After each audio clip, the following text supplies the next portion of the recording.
Alam ko naman na ako lang makakabasa ng liham na to. May tago ilong ko. Eto.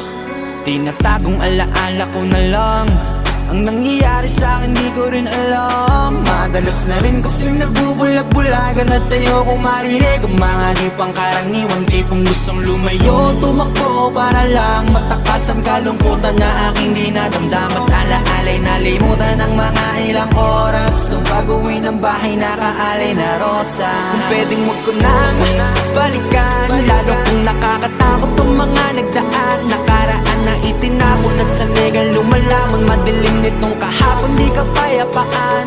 Kung pwedeng wag ko nang balikan, lalo kung nakakatakot ang mga nagdaan, nakaraan na itinapon at sa legal lumalamang madilim nitong kahapon, di kapayapaan.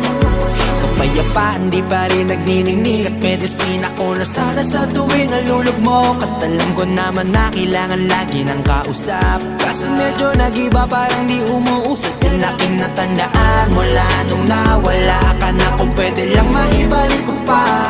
At is mahal na pahinga ka na, di mo na kailangan isipin pa. Kung pwedeng wag ko nang balikan, lalo kung nakakatakot ang mga nagdaan, nakaraan na itinapon at sa legal lumalamang madilim nitong kahapon, di kapayapaan. Kung pwedeng wag ko nang balikan, lalo kung nakakatakot ang mga nagdaan, nakaraan na itinapon at sa legal lumalamang madilim nitong kahapon, di kapayapaan. Bakit ba ganito sa'kin nangyayari? Di ako makampante.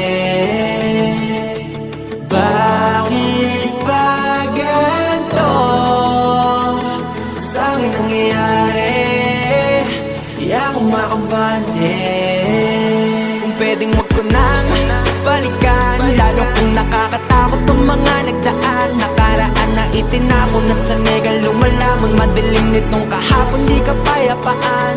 Kung pwedeng wag ko nang balikan, lalo kung nakakatakot ang mga nagdaan, nakaraan na itinapon at sa legal lumalamang madilim nitong kahapon, di kapayapaan.